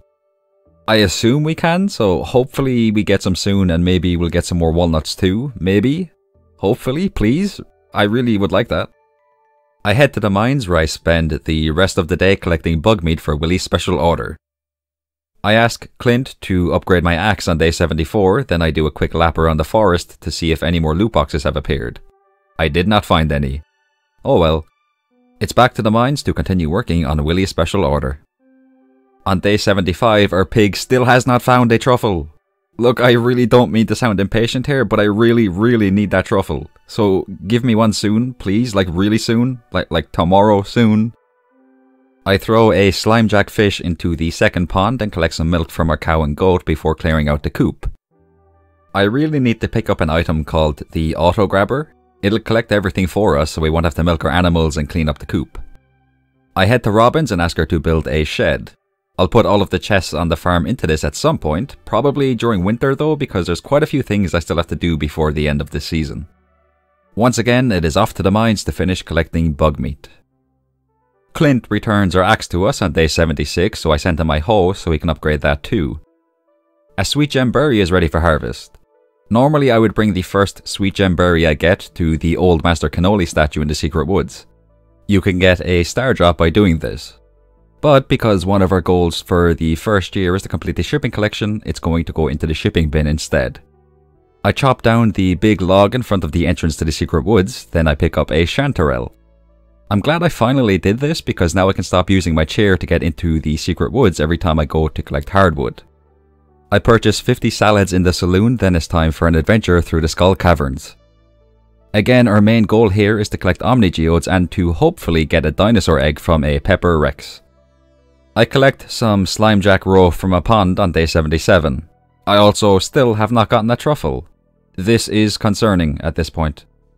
Our red cabbage is ready though, so I can toss that into the shipping bin. Once again, it's off to the Skull Caverns. I was doing pretty well until I got knocked out. Yeah, this one is on me. I wasn't paying attention at all and I paid the price for it. I didn't lose any omnigeodes, so I'm still counting this as a victory, but I was a bit embarrassed about the whole situation, so I made my way home and just went to sleep. Clint sends us our hoe on day 78. I immediately send it back to him to be upgraded again. Big B, I'm not playing games anymore. I need that truffle. I'm not joking. This is serious. Give me that truffle. Anyhoomst, as you may have guessed, it is back to the Skull Caverns for yet another omnigeode collection run. I'm spending quite a bit of time in here, but it will all be worth it when I trade my omnigeodes for artifact troves. Fantastic news as our pig finally gives us a truffle on day 79. I feel so relieved right now. I was legitimately starting to think I wasn't going to get a truffle before the end of fall. I actually feel over the moon right now. I get some pretty cool stuff in our first loot box. I am especially pleased with the arrowhead artifact because that's something I haven't donated to the museum yet. The second loot box yields 4 deluxe speed grow. Sweet. While footage of me opening loot boxes and accepting a special order from the wizard plays, I would like to talk about my plan for Ginger Island. I'm not going to sugarcoat it. The last couple of days of fall are going to be very stressful. Like I said, during summer, it takes 28 days for a banana tree to grow. So I need to have a banana tree planted before the final day of fall ends.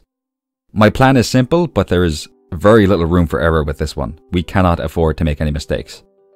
I need to get to Ginger Island, collect 10 golden walnuts to unlock the west side of the island, collect another 20 golden walnuts to unlock the island farmhouse, and collect a final 10 walnuts to unlock the island trader. I also need to collect 5 dragon tooth in the volcano dungeon. So basically I need to collect 40 golden walnuts in total, and 5 dragon tooth. That's going to be tough, really tough, no doubt about that, but I'm going to be really optimistic here. I can do it. Well, I have to do it, really, because if I don't, then I'll fail the goal to complete the shipping collection, which wouldn't be good. I would actually start crying if that happened. I donate the truffle to fully complete the community center, then I head into the mines in search of a prismatic slime. I managed to find one and defeat it at the very last minute. Like, literally very last minute too. It was 1:50 AM when I defeated it and obtained the prismatic jelly. On day 80, Mayor Lewis sends us a letter thanking us for completing the bulletin board bundles. This is always a fantastic letter to receive because it means we've also received 2 full hearts of friendship with the villagers. At this point, it's basically set in stone that we're going to reach maximum friendship with everybody. Except Leo. We basically have all of winter to get him from 0 friendship hearts to 10. That's going to be really difficult, if not impossible for me. I'm not feeling confident about that friendship goal anymore. In fact, I think we might fail it. I toss a dinosaur egg into the incubator in the coop, harvest the rhubarb that has grown, and send my watering can to Clint. Next up is a pumpkin harvest. There are so many pumpkins on the farm. My serotonin levels are going through the roof right now. I head to the desert and exchange the Omni geodes I've collected so far for artifact troves. Then I watch the cutscene showing the grand reopening of the community center. It feels good to have completed it before winter, but all I'm focused on right now is getting to Ginger Island as quickly as possible. I sell my crops to Pierre, bumping our bank account up to a tasty 300,000-ish gold. I head to Clint's to ask him to crack open my artifact troves, but he won't do it, because he's upgrading my watering can. I completely forgot that was a thing. You know what? This is my fault. Clint actually didn't do anything wrong in this situation. Surprisingly enough, it wasn't on him, it's on me. I donate some artifacts to the museum, give the prismatic jelly to the wizard, and collect some items in the forest. It looks like somebody broke the loot box these were in, but we were still able to get them off the floor, thankfully. Next up is a trip to the secret woods to collect hardwood. I can't remember how much hardwood I have in total, so I'm really hoping this will get us to the magical number of 200 so we can repair the boat tomorrow. I also find a loot box in the secret woods. Even as we approach the end of fall, I still get really excited every time I open one of these things. Day 81 is another pumpkin harvest day. There's not as many as there was yesterday, but it's still nice to get some more. I chop down all of the logs on the farm to get more hardwood. By the end of this chopping session, I have around 140, but I'm sure I have more hardwood in one of the many chests on the farm. Another trip to the secret woods is on the table for, you guessed it, more hardwood. After finding some more hardwood in the chest, I've said hardwood quite a few times today, I apologise, I have a grand total of 196. We need 200 to repair the boat. This is not good. I sell my pumpkins to Pierre and head to Clint's to crack open my geodes, except I can't and I already made this mistake. Yesterday, in fact. That's actually kind of embarrassing that I made this mistake 2 days in a row. I donate the iridium bars and battery packs needed for the boat repair, but like I said, we don't have enough hardwood unfortunately. I was so upset by this that I went to sleep. Clint sends us our watering can on day 82. I also found a log on my farm. This was here the entire time, which means I could have chopped it down and donated the hardwood yesterday. I'm not going to focus on that though, because if I do, I'll get really upset. So instead, I'm going to look at the positive in this situation. Now we have enough hardwood for the boat repair. I head to Clint's to finally have my artifact troves opened up, but he isn't there. You know what, I'm just going to move on. I'm not even going to give him any attention in this situation. I'm going to pretend this didn't happen. I don't care for Clint anymore. He doesn't exist in my mind. I bring the hardwood to Willie's shop, then I head to the saloon. The boat will be repaired tomorrow, so I have 2 days to collect 40 golden walnuts and 5 dragon tooth. I buy 100 coffees and 50 salads in preparation of the challenge I will be facing tomorrow.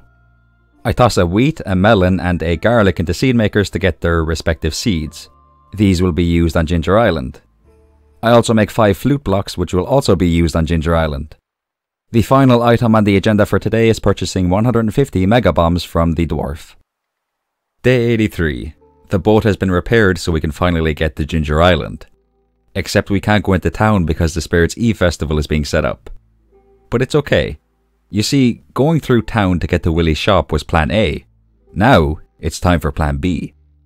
I make a beach warp totem and use it to teleport to the beach. I head into Willy's and finally travel to Ginger Island. Alright, no messing around, let's get down to brass tacks. It is of vital importance that I make 0 mistakes during the next 2 days. I need to do this absolutely flawlessly. Complete and utter precision and efficiency. I collect a walnut in the forest, then I guess where every gem involved in the puzzle goes. This does take a bit of time, but I do get it correct and receive 5 golden walnuts. I hit the tree in Leo's treehouse with my axe to receive another, then I talk to the parrot to unlock the northern section of the island. Along the way to the volcano, I make sure to grab every walnut I come across. I am using every single neuron in my brain right now. Every brain cell has been activated and is working in complete unison. Armed with my mega bombs, salads, coffees and crab cakes, I power my way through the volcano dungeon. I avoid most of the enemies besides a monster called the Lava Lurk. These monsters can drop a dragon tooth when defeated, so I make sure to take care of them every time I see them. Using mega bombs to blow up rocks gives us a few walnuts. The crab cakes combined with coffee also gives us a +2 speed boost. I find the skeleton area, I'm not entirely sure how to describe it, but basically there's a good chance of getting at least 1 dragon tooth here, which is exactly what I get in this situation. I'm under quite a bit of pressure here, but the thing is, pressure creates diamonds. I'm not calling myself a diamond, that's really arrogant, I would never do that. What I will say is that I'm making my way through the dungeon quite quickly, which I'm very thankful for. I've also collected a good few walnuts along the way. At almost 11 PM, I reach the end of the dungeon. I collect 2 more walnuts here, bringing us up to a total of 21, and I receive a prismatic shard. I believe this is my 3rd prismatic shard. I think I got 2 more during my adventures in the Skull Caverns. I will have to double check that though when I have more time in the future. I unlock the west side of the island and collect a few more walnuts before I pass out. At the end of the day, I currently have 16 walnuts. So tomorrow I need to collect 14 more and get 3 more dragon tooth. I'm quite happy with how today went, honestly. That takes a bit of pressure off of us. But make no mistake about it, tomorrow is still going to be pretty stressful. But we can do it. I know we can. Day 84. The final day of fall. I turn my coffees into triple shot espressos and immediately head to Ginger Island.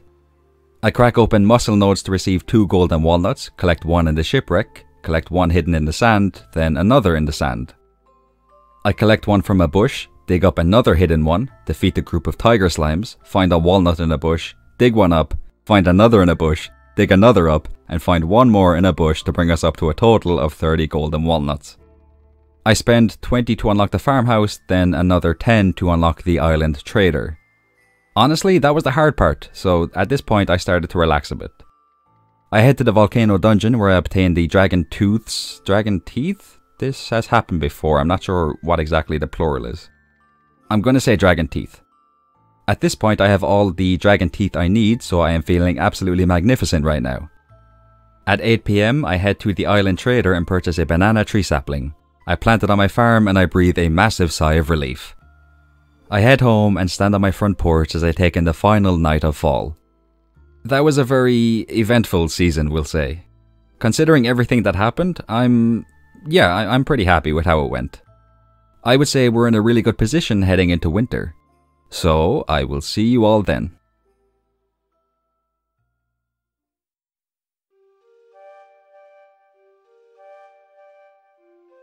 Day 85. The first day of winter. The game has changed. We can no longer plant any crops here on our farm in Stardew Valley. We can plant winter seeds to get winter forage, but that's about it. I clear out the coop and I am very happy with the amount of items we have just picked up. All of these items get thrown into the shipping bin. I meet the shadow guy at the bus stop, I track him down to the bush beside the community centre and receive the magnifying glass. Now that we have acquired this, we can start collecting secret notes. I head to Sandy's shop in the desert and purchase 100 beet seeds. I will plant these seeds on Ginger Island. You can collect 5 golden walnuts by harvesting crops on the farm there, hence why I purchased these seeds. I pick up some quality sprinklers on the farm, accept a special order from Gus to bring him 24 eggs, and head to Ginger Island. I clear out some space on the farm here and plant the beet seeds along with a garlic seed, a melon seed, and a wheat seed. Just before the day ends, I decide I want to give Krobus a gold star pumpkin for his birthday. I accidentally toss this pumpkin into a keg. I retrieve a second pumpkin and accidentally complete a quest from Caroline to give her a pumpkin. Third time is the charm as I finally manage to give Krobus a pumpkin on my third attempt. I send my watering can to Clint on day 86. Next it's time for our first loot box opening of winter. We receive a blue discus, a mineral, a common mushroom and an apricot in our first loot box. We get ginger ale in our second loot box. Drinking this gives a boost to our luck, so this should come in handy at some point in the future. Next we get honey. That's it, just plain old honey. I take a quick break from loot box opening to start the wizard's quest before receiving eggplant parmesan, a salmon and a melon seed. A pair of boots, a slime ball and a basic log are next. That's another furniture item I will probably never use. Corn seeds, a brazier, this happened in a previous season as well, I can't pronounce this, brazier I believe, brazier. I don't know how to pronounce it, I'm sorry. An artifact, a lamppost, a mineral, a carp, more fish, and a green bean are added to our inventory. I make a stop in the saloon to drop off some eggs for Gus, not enough to complete his special order, but still quite a few. We receive milk, a blueberry, unmilled rice, a parsnip, 2 oysters, more boots, a pepper, a fish, mayonnaise, another apricot, another lamppost, squid ink ravioli, a fiddlehead fern, a parsnip, a flamingo, and a mayonnaise machine. I spend some time fishing at the river where I catch a perch and a lingcod. I head to the sewers and ask Krobus to unlock the entrance to the mutant bug lair. I catch the slimejack, open the chest at the end of the area and receive the dark talisman. This is the item that unlocks the entrance to the next area we need to go to as part of the wizard's quest. I head to the wizard's tower because for some reason I thought the item I had to give him was the dark talisman. This is not the case. I have just wasted quite a bit of time. I want to end the day on a positive note rather than that little oopsie, so I head to the beach where I catch a squid and dig up the ground. This provides us with some winter forage. I make some winter seeds on the morning of day 87. I plant these, then I continue with the wizard's quest. I catch a void salmon in the witch's swamp, followed by a void mayonnaise. I give this void mayonnaise to the goblin henchman, enter the witch's hut and collect the wizard's ink. I deliver the wizard's ink to the wizard, of course, completing his quest. Now we can purchase obelisks, the gold clock and Junimo huts for our farm in his tower. Next on the agenda is a trip to Ginger Island. I catch a lionfish, then I open a loot box and receive 2 minerals, a spring seed and a scythe. This is the first time I've seen a tool in a loot box. Does that mean we can get iridium tools in these? Hopefully we can get some if that's possible. It would be really cool to get an iridium axe or an iridium watering can, for example. We would save money and we wouldn't have to use 5 iridium bars upgrading that tool. I catch a blue discus, open another loot box, then yet another loot box. And that is it for today. Clint sends our watering can back to us on day 88. I finally ask Robin to add a silo to the farm. It's a bit late, but I'm glad I remembered to pick this up in winter. Now we can make sure our animals will have plenty of hay to keep them fed during this season. I ask Clint to crack open some artifact troves and geodes, donate a good few items to the museum and purchase a star drop from Krobus. I purchase 4 trout soups from Willy, catch the glacier fish and send a duck feather to Leo. I purchase a rare seed from the travelling cart on day 89. I plant it in the greenhouse, then it's off to Ginger Island. I acquire a golden walnut, then I leave the island and make my way to the Skull Caverns instead. We've almost completed the museum collection at this point, so there's going to be a heavy focus on obtaining geodes during the next week or 2. I also picked up an auto grabber in a chest here. Sweet. I begin day 90 by placing the auto grabber in the coop. I place a chest beside the auto grabber so everything that it collects will be placed inside the chest. I ask Robin to build a shed on our farm. Just like pretty much every other Stardew Valley playthrough I've done, we're going to have at least 2 fully upgraded sheds full of kegs. The wine we produce in these sheds will help us raise enough gold to purchase the more expensive items we need to achieve perfection. I purchased 10 stacks of wood, which will almost exclusively be used to make kegs in the future, but I do use some of it to make around 40 tappers. I also make some tree fertilizer. I head to the quarry and use bombs to clear the area out. Not only does this free up a ton of space here, but it also gives us quite a few secret notes. I plant all of the acorns I have, making sure to sprinkle fertilizer on them as I do. Finally, I connect the first few rows of trees to the nearby chest. When they're fully grown and I put tappers on them, all of the oak resin they produce will automatically go into that chest. Day 91 is spent in the Skull Caverns. I won't lie, I'm really beginning to love the Skull Caverns. It's actually pretty satisfying making my way through the floors now. I dig up an artifact on day 92. Clint wants us to defeat 50 bats, which is a nice and easy special order.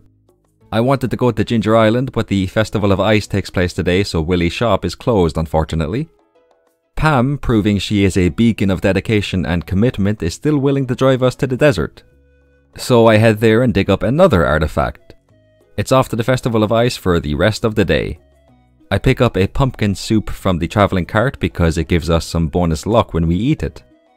As always, I do not allow myself to win the fishing competition. This victory is reserved exclusively for Willie. It would legitimately upset me so much if Lewis did not announce him as the winner. I find some fish and a flamingo and a loot box on day 93. I head into Clint's and crack open some geodes and artifact troves. I make a couple of donations to the museum, then it's back to the farm to open some more loot boxes. It feels like every time I get a baked fish in a loot box, it's the only item in that loot box. Interesting. It's off to the beach where I pick up a seed maker, a cockle, a sunflower, an anchovy, and a winter root. It's Ginger Island time now as I show the wheat, melon, and garlic I grew to the frog in the cave on our farm. This earns us 15 golden walnuts. I go home to pick up my flute blocks, then I return to Ginger Island and pay 20 golden walnuts to have the island resort built.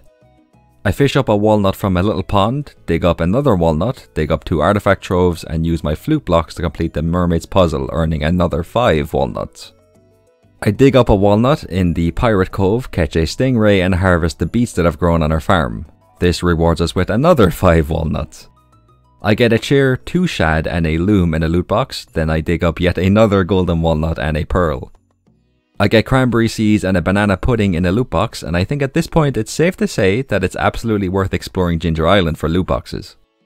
I unlock the bridge to the dig site area, free Professor Snail, and use bombs to break the rocks in this area. I donate 2 items to the field office, open another loot box, then I dig up another walnut along with an ostrich egg. I collect a few more walnuts before the day ends. The words golden walnut and loot box are going to haunt my nightmares. I cannot believe how many times I've said these words today alone.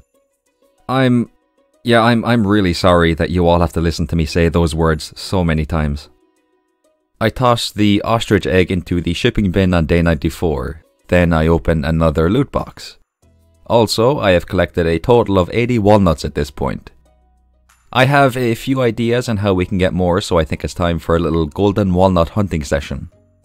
I collect 1 from a bush, earn 2 more by answering 2 questions at the field office, earn another 2 by donating some items in the same place, go fishing at the dig site to pick up the fossilized spine, and try to get a golden coconut from a tree. I had no luck with this, unfortunately. I dig up a snake vertebrae on day 95, then I return to Pelican Town where I visit the quarry and put tappers on the oak trees that have grown. I harvest the winter forage that has appeared, make some more winter seeds, and plant all of them. A dinosaur egg has hatched, so I call our new baby dinosaur Feppa. Yeah, I accidentally clicked on the default name it gave us. I didn't actually want to call it that, but oh well, what can you do? I deliver some eggs to Gus, bringing us up to a total of 24, which is what he asked for. Someone has destroyed a loot box again, shocker. I get trout soup, a coconut, a dagger, a pair of shoes, a chanterelle, a leek, some decorative items, a cactus fruit, and Sam's old guitar. I now have 3 of Sam's old guitars. It's getting a bit weird at this point. Also, how many guitars does Sam need? Why has he thrown away 3 of his old guitars? Why did he need 3 in the first place? Are there more broken guitars? Where am I? Who am I? Why am I? It's off to the mines for the rest of the day to collect frozen geodes and defeat bats for Clint's special order. I managed to get a golden coconut on day 96, then I complete the Simon Says game in a cave to earn 3 golden walnuts. I spend the rest of the day fishing for, of course, more golden walnuts. Day 97. We have now collected a total of 91 golden walnuts. We're almost there, we're actually so close now. I dig up a walnut, donate 2 items to the field office, make a monster musk, buy 2 heaters and a good bit of hay from Marnie, and crack open a golden coconut to receive a golden walnut. The rest of the day is spent in the mines collecting frozen geodes and finishing off Clint's special order. Clint sends us the crafting recipe for the geode crusher on the morning of day 98. Also, Gus sends us the mini fridge for completing his special order. I break a muscle node on Ginger Island and receive a golden walnut, then it's off to the volcano dungeon. I use my watering can to make a bridge to the left side of the entrance area, then I go through a door leading to 2 hidden golden walnuts. I spend the majority of the day going through the volcano, defeating monsters and breaking rocks to collect more golden walnuts. I do make time to visit the pirate cave at the end of the day though. I play a game of darts 3 times to earn 3 more walnuts. Also, I managed to play a perfect game. Basically, for this game of darts, you need to score 301 points. A perfect game requires you to earn 60 points 5 times in a row, then earn 1 more point. I actually got pretty nervous during this for some reason, but I managed to do it. Honestly, that might be what I'm most proud of achieving during this entire playthrough so far. I gain access to Mr. Key's walnut room on day 99. I accept his quest to bring him 4 prismatic shards. All of the time I've spent in the Skull Caverns and in the mines has given us a plentiful amount of prismatic shards, so I don't mind giving them away for this quest. I purchase some bait, trout soups and lead bobbers from Willy, then I pay somebody to teleport me back to the farm. After collecting my geodes, I accept an order from Caroline. She wants us to grow and ship 100 pineapples. That is not happening and I do not know why I accepted that quest. I mean, don't get me wrong, I would love to complete that quest because the reward is the crafting recipe for the solar panel, but we don't have enough time to grow that many pineapples. I crack open my geodes and I don't receive a ghost crystal or a lunarite, which I believe are the final 2 minerals I need to donate to the museum. I deliver 4 prismatic shards to Mr. Key, completing his order and earning 40 key gems. I use these gems to purchase 100 magic bait. Now it is time to do something I wasn't able to do during spring. It is time to catch the legend. Like I said at the end of spring, magic bait allows us to catch the legend during any season. So, armed with nothing but sheer willpower, I failed to catch the legend. This is going to be rough. Day 100 starts in a delightful way as our beloved loot boxes have appeared again. The first one is actually really good. A solar essence, a topaz and a phoenix ring. As far as I know, when you get knocked out while wearing this ring, you get back half of your maximum health when you wake up. It also can only be found in chests in the volcano dungeon. Our second chest gives us a mineral, an oyster, an egg, 2 sardines and a common mushroom.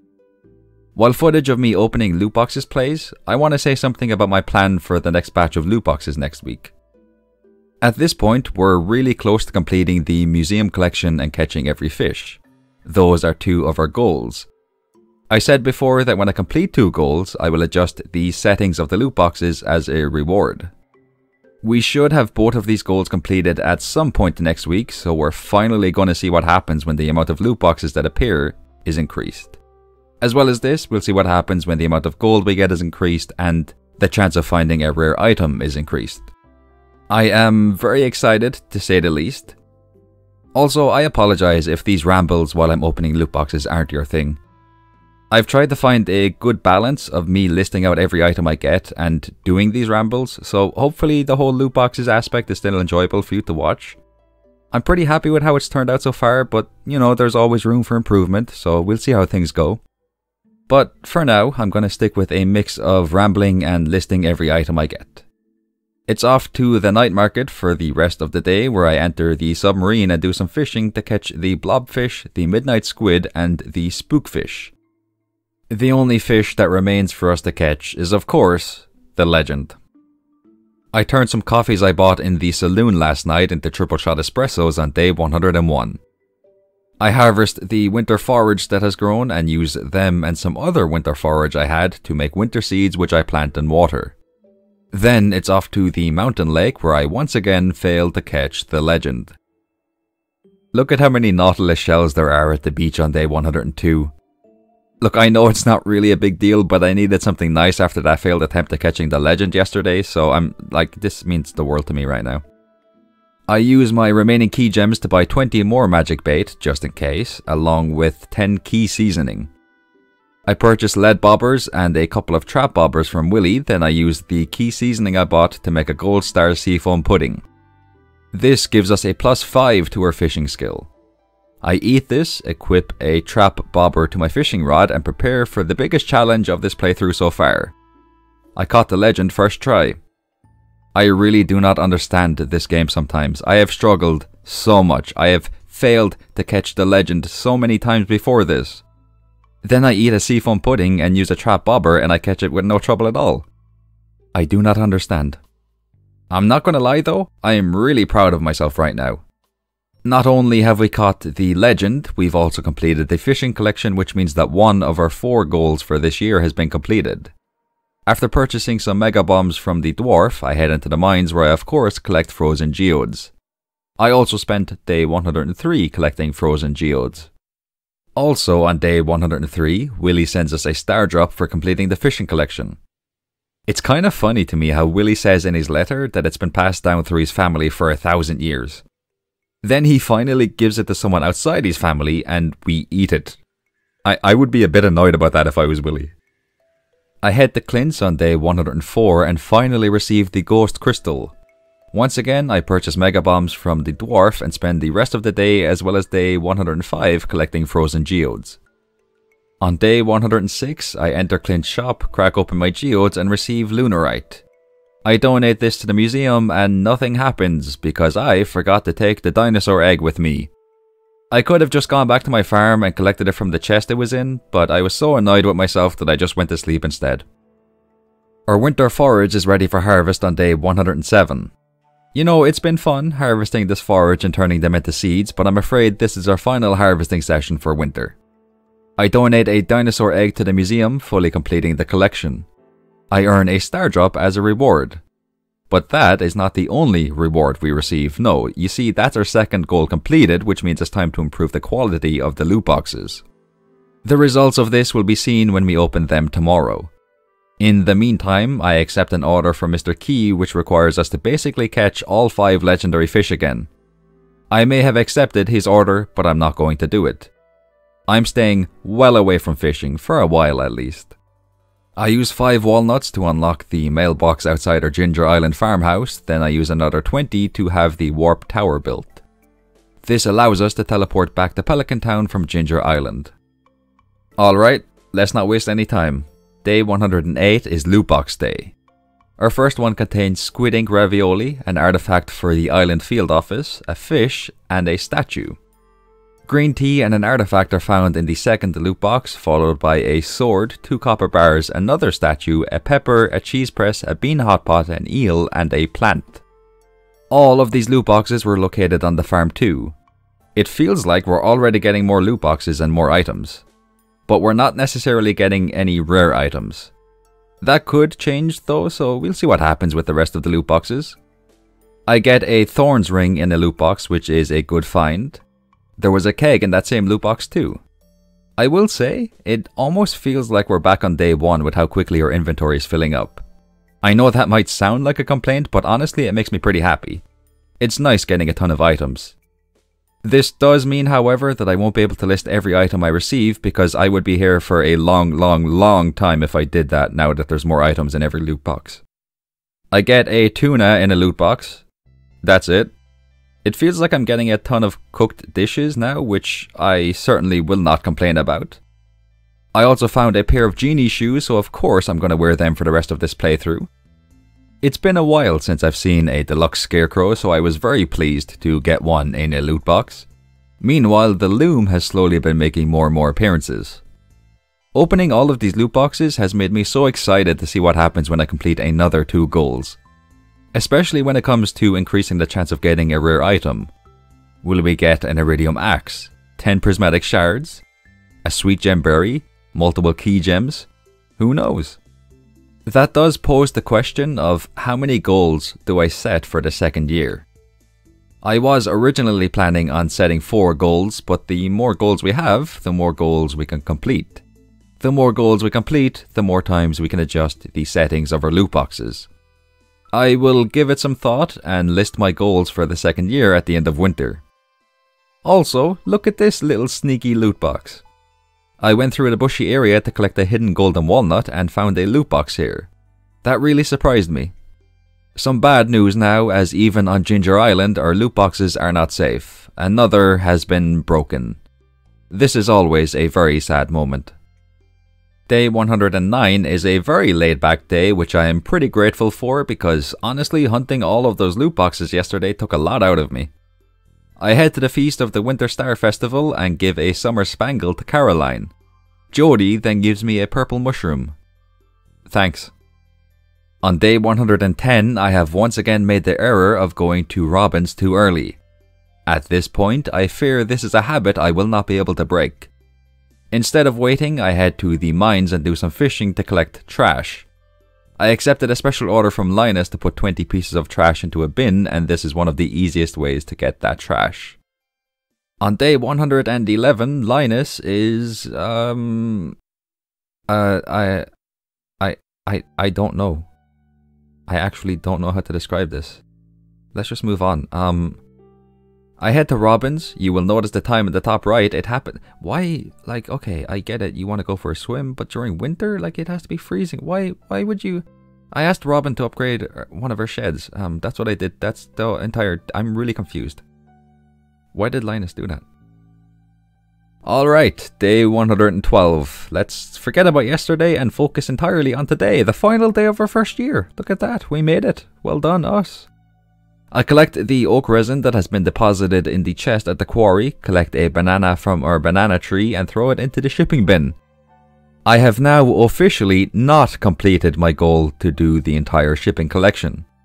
You will notice 2 blank spaces in the screenshots on the screen right now. One is for the banana, which we have just taken care of. The other is for the radioactive bar. I do not have a radioactive bar. I also do not have enough radioactive ore to make a radioactive bar right now. This means we have failed our goal to complete the shipping collection. Sad times. But that is not all. I also reached maximum friendship with every villager. Except Leo. He's at like 2 hearts, so I failed that goal too. So overall we failed 2 goals and completed 2 goals for our first year. You know what? I'm not too disappointed by that. It sucks, yeah, that we failed those goals, but we got really close, so I'm happy with how far we've gotten. Now, let's talk about our goals for year 2. I have decided to set another 4 goals. Number 1, craft every item. Number 2, cook every recipe. Number 3, ask Krobus to be our roommate. And number 4, earn a total of 10 million gold. These goals should keep us on track and help us make steady progress throughout year 2. Of course, I also want to complete the 2 goals I failed this year. Also, at the end of this playthrough, I'm going to make some really big changes to the loot box settings and see how wild things get with them. Anyhoomst, I hope you have enjoyed watching the first year unfold. I will see you all in year 2.